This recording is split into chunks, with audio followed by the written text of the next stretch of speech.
Au nom du Père et du Fils et du Saint-Esprit. Amen. Mon Seigneur et mon Dieu, je crois fermement que tu es ici, que tu me vois et que tu m'entends. Je t'adore avec profonde révérence. Je te demande le pardon de mes péchés et la grâce de faire avec profit ce moment de prière. Ma Mère Immaculée, Saint Joseph, mon Père Seigneur, mon ange gardien, intercédez pour moi. Le mois de mai, dans la tradition chrétienne, est consacré spécialement à Marie, c'est le mois de Marie. Et donc, dans cette méditation de la récollection du mois de mai, eh bien, nous allons considérer la Vierge Marie, spécialement ses vertus, et parmi ses vertus, en premier lieu, l'humilité et l'esprit de service.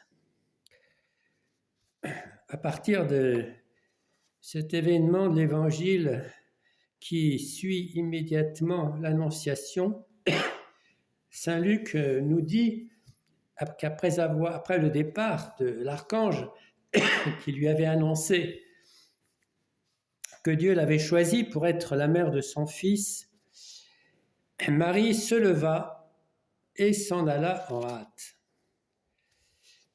Le pape Saint Paul VI a commenté dans une exhortation apostolique Signum Magnum, un grand signe, écrite quelques années après son élection en 67, 13 mai 67, Marie, à peine assurée par la parole de l'archange Gabriel que Dieu l'a choisie pour mère sans tache de son Fils unique, acquiesce sans retard à l'œuvre qui va requérir toutes les énergies de sa frêle nature, en disant « Voici la servante du Seigneur, qu'il me soit fait selon votre parole. » Et dès ce moment, elle se consacre tout entière au service, non seulement du Père céleste et du Verbe incarné, devenu Fils, mais aussi de tout le genre humain. Et cela en ayant la perspective que Jésus libérerait son peuple de la servitude du péché et serait le roi d'un royaume messianique, universel et impérissable. Marie donc se préoccupe du genre humain, mais cette préoccupation se personnalise, se focalise sur une personne précise, en l'occurrence Élisabeth, sa cousine. D'après l'auteur, mais c'est un roman de Joseph à l'ombre du Père, elle aurait pu avoir été élevée par Élisabeth, qui est plus âgée qu'elle. Mais en tout cas, cette cousine joue maintenant un rôle prépondérant avec elle dans l'histoire du salut, et elle devient, pour ainsi dire, sa complice. C'est pourquoi c'est à elle qu'elle s'adresse, c'est vers elle qu'elle va se diriger.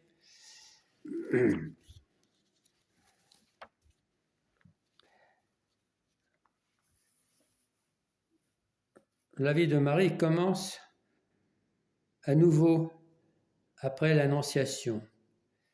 On pourrait dire qu'elle s'éveille à la vie. La Vierge Marie prend un nouveau départ dans la vie. Elle vit pour Dieu et pour autrui. Elle ne pense plus à ses plans familiaux, personnels.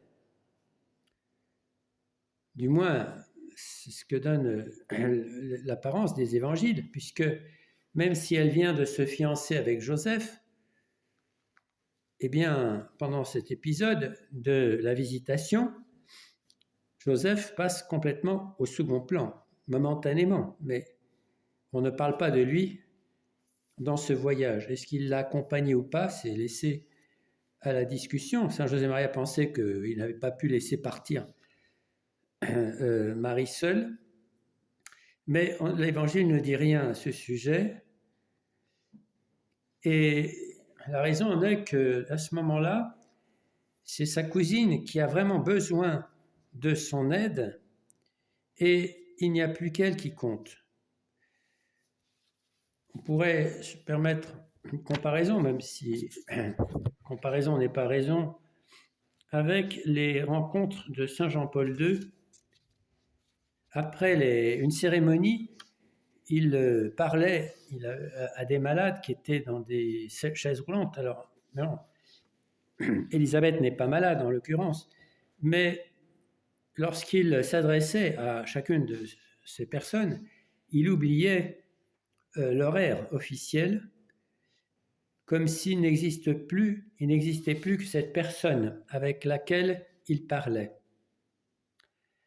Eh bien, Sainte Marie ne regarde pas non plus le temps passé chez sa cousine, ni le temps d'ailleurs qu'elle va mettre pour s'y rendre. Elle ne fait pas un simple aller-retour rapide. Elle va lui dédier le temps qu'il faut, le temps que lui dicte la charité.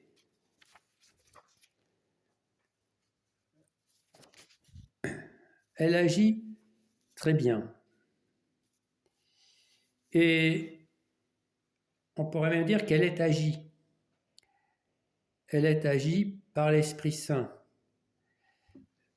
Et Jésus, qui est déjà s'est incarné en elle, mais sous l'action de l'Esprit Saint, qui agit comme un véritable moteur, on peut dire atomique, qui la propulse, qui la projette vers Élisabeth.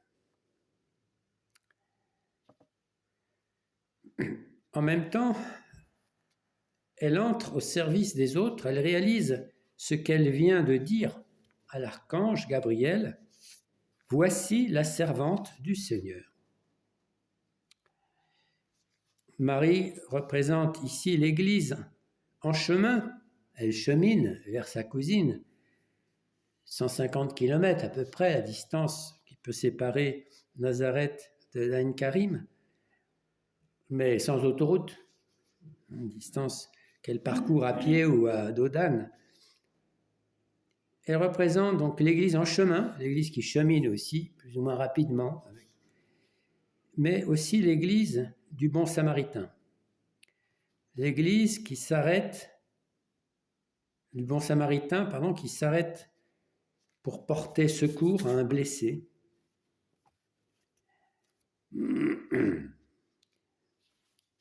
Parfois, nous éprouvons plutôt de l'impatience en rendant service. Oui, nous rendons service, nous allons faire une visite à une personne âgée, un parent, mais il peut arriver que nous ayons l'impression de perdre du temps en nous occupant de cette personne, des parents, des grands-parents, parce qu'on trouve qu'ils sont lents, qu'ils répètent la même chose, qu'ils s'embrouillent, qu'ils ne comprennent pas ce que nous leur disons, alors que nous devrions nous adapter à leur rythme de vie. Être patient. La Vierge Marie fait preuve d'une grande charité, d'une grande humilité en se mettant à son service. Et si elle peut servir, c'est parce qu'elle a en elle cet esprit de service qui conduit à l'humilité et à la joie. C'est la récompense de Dieu. On va donc admirer ces deux vertus, il y en a beaucoup d'autres bien sûr de Marie, mais qui vont de pair, l'esprit de service et l'humilité.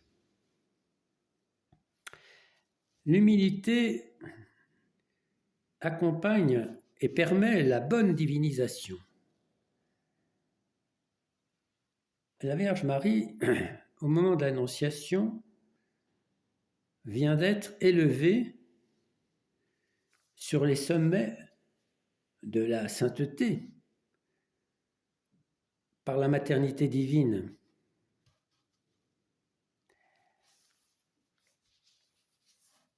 Mais son esprit de service lui évite de s'enorgueillir. Et tout chrétien aussi doit bien méditer ce fait. Pour être utile à la mission pour accomplir la mission que Dieu lui donne, en l'appelant dans son Église et peut-être à une autre vocation plus spécifique, il a besoin d'abord d'être humble et d'avoir cette disposition de service. Christ a bien souligné qu'il était venu pour servir, pas pour être servi. Quelle que soit la position d'ailleurs du chrétien dans l'Église, le pape le rappelle dans ses audiences générales, l'a rappelé en 2023 sur la passion de l'évangélisation, dit tous les chrétiens ont la même dignité et donc doivent être humbles et avoir cette envie de servir. Évidemment, il y en a qui reçoivent des ministères plus importants, de gouvernement, de magistère, etc. Mais tous sont appelés à servir. Servir Dieu, annoncer l'Évangile, annoncer la parole de Dieu. Et pour cela, il faut avoir cette disposition de service et cette humilité pour être, comme disait Saint José Maria, dans une méditation 67, un bon instrument. Je n'ai pas répété pour rien souvent que je veux, il appliquait à lui-même, être utiumentum, c'est-à-dire pointer un psaume, c'est-à-dire comme un petit âne à côté de Dieu. Et toi, telle doit être ta position, et la mienne aussi, même si ça nous coûte. Demande davantage d'humilité à la très sainte Vierge, qui s'est appelée elle-même servante du Seigneur, Ancilla Domini. Avec quelle dévotion dites-vous le matin serviam, les membres de l'œuvre en se levant, parle à Dieu, cette première parole qui dit « je veux servir » chaque jour. Mais est-ce que ce n'est qu'un mot, une parole, ou un cri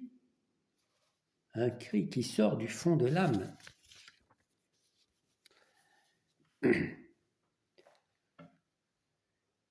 Longtemps avant Saint José Maria, au début de l'Église, un des premiers papes, Saint Clément de Rome, écrivait aux Corinthiens « Ayons d'humbles sentiments, mes frères, rejetons tous les sentiments de jactance, d'orgueil, de folie et de colère, et agissons selon l'Écriture.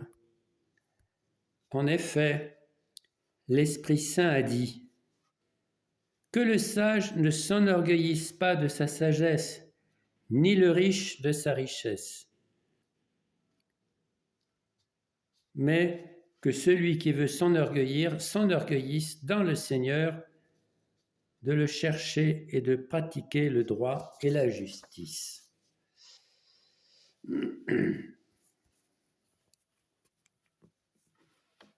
Marie anticipe les besoins d'accompagnement de sa cousine.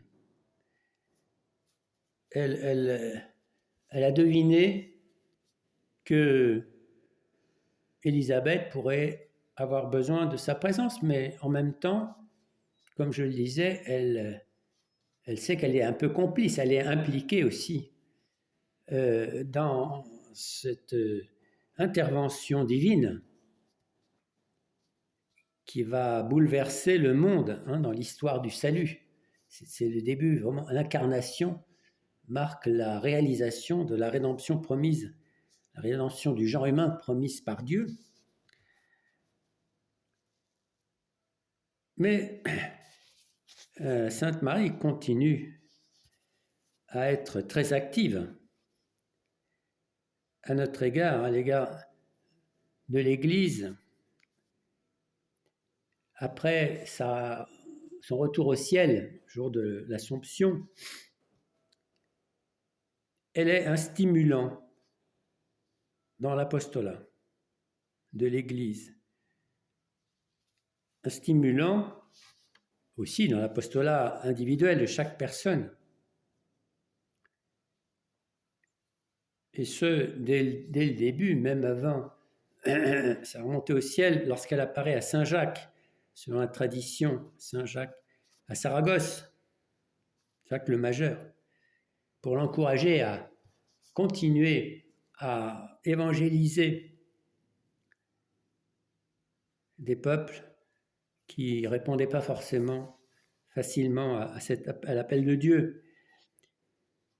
Elle est un encouragement, un stimulant, même dans le travail. Il y a une anecdote, vous connaissez peut-être pas, du curé d'Ars, qui, avant d'être entré dans le sacerdoce, il travaillait, il était laboureur, et alors il creusait des sillons, et pour se donner du courage, il lançait une statue de la Sainte Vierge au bout du sillon où il la posait, et il allait vers la statue en creusant son sillon.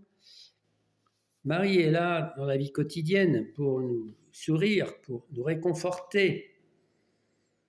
Il y a une anecdote de Saint José Maria. Lorsque jeune prêtre à Madrid, il avait déjà beaucoup d'activités, et un matin, il avait prévu de se lever à une heure, matinale, mais il était tellement fourbu qu'il s'est rendormi. Il ne s'est pas levé tout de suite. Il était épuisé, éreinté par son travail. Mais il avait un peu mauvaise conscience, il s'est levé évidemment quand même.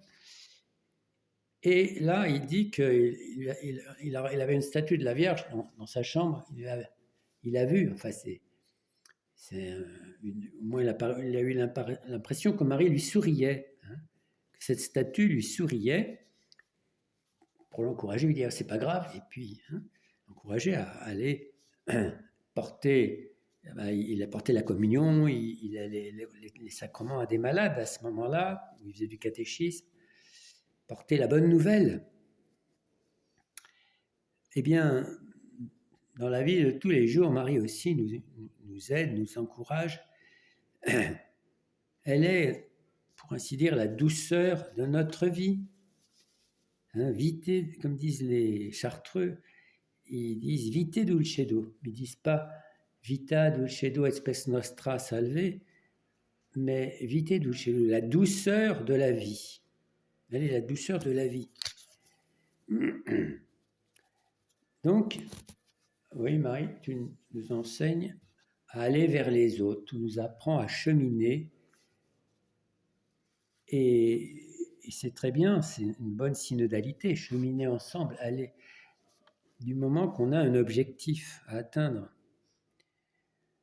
Parce que le chemin n'est pas une fin en soi, mais faire du surplace pour s'enfermer dans un bunker non plus, n'est pas non plus une solution.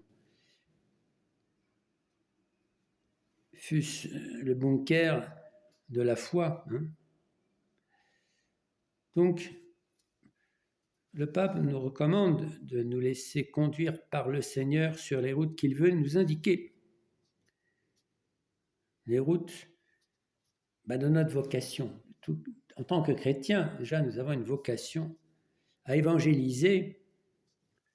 Ça, effectivement, Vatican II le rappelle très bien. Le pape a commenté des textes, pas seulement Lumen Gentium, sur l'Église, mais Ad Gentes, vers les nations, Apostolicam Actuositatem, l'activité apostolique de tous les laïcs sont impliqués dans l'évangélisation, et cela suppose d'aller vers les autres.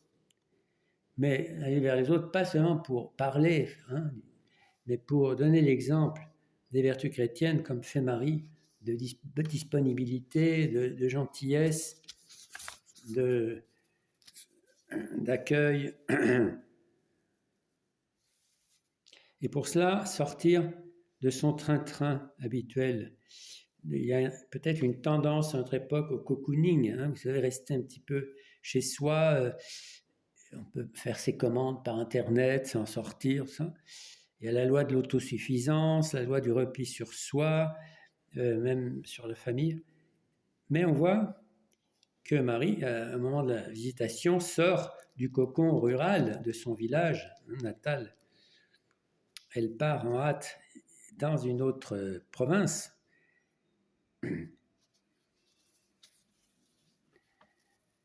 Et cet esprit de service de Marie va contribuer à renforcer la joie et l'ambiance de la famille dans la maison d'Élisabeth. Et c'est le rôle que vous avez à jouer dans votre famille, aussi bien évidemment les maris que les épouses.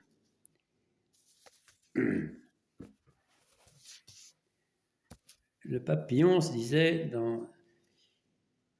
à l'occasion d'une fête de Sainte Marie-Reine, la femme est le cœur de la famille. Elle peut et doit revendiquer la royauté de l'amour, car elle lui revient. Eh bien, c'est pourquoi Saint José-Maria, Quand le Christ passe, s'adresse en priorité aux femmes lorsqu'il dit « La foi et l'espérance doivent se manifester par la paix avec laquelle on envisage les problèmes, petits ou grands, qui surviennent dans tous les foyers, et par l'ardeur qui permet de persévérer dans l'accomplissement de son propre devoir. » L'ardeur, la persévérance, la résilience, comme on dit, de nos jours aussi. C'est ainsi que la charité inondera tout et aidera à partager les joies et les peines qui peuvent se présenter. Elle aidera à sourire et à oublier ses propres préoccupations pour servir les autres. Elle aidera à écouter son conjoint ou ses enfants afin de leur montrer qu'on les aime et qu'on les comprend vraiment. Elle aidera à négliger les petites frictions sans importance, mais dont l'égoïsme pourrait faire des montagnes. Elle aidera enfin à mettre beaucoup d'amour dans les petits services dont est faite la vie commune de chaque jour. Il y a encore un paragraphe, mais ça vaut la peine. Sanctifier son foyer jour après jour, créer avec amour un authentique climat familial, voilà ce dont il s'agit. Pour sanctifier chaque journée, il faut mettre en œuvre de nombreuses vertus chrétiennes, en premier lieu les vertus théologales, et ensuite toutes les autres, la prudence, la loyauté, la sincérité, l'humilité, le travail, la joie, etc. Pour ajouter autant de vertus que la Vierge Marie a exercées à Nazareth, à Bethléem, en Égypte, pendant l'exil en Égypte. Donc, oui Seigneur, aide-nous à prendre exemple sur les vertus de Marie dans la vie familiale. C'est un bon moyen d'épanouissement familial et, pour employer une expression à la mode, de leadership vertueux. Marie a donné l'exemple du leadership vertueux. Le foyer de Nazareth, c'est le foyer idéal. Tout le monde respecte l'autre, apporte sa contribution, tout le monde a un rôle important à jouer. Et dans une famille, même si la mère de famille travaille, et si le mari a une profession aussi, eh bien le soir, ils ont une nouvelle vie de travail, si on peut dire, en s'occupant des enfants, des tâches ménagères. Mais chacun, il faut que les tâches soient bien réparties, que chacun sache ce qu'il doit faire et accepte les défauts des autres. Bien sûr, on ne change pas d'une année sur l'autre.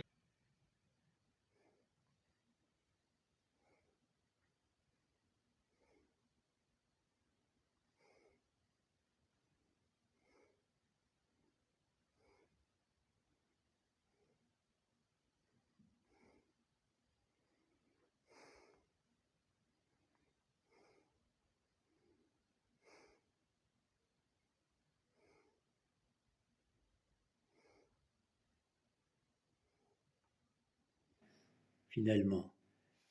Aimez les défauts de votre mari, et le mari aussi, aimer les défauts de sa femme, tant que ce ne sont pas des offenses à Dieu,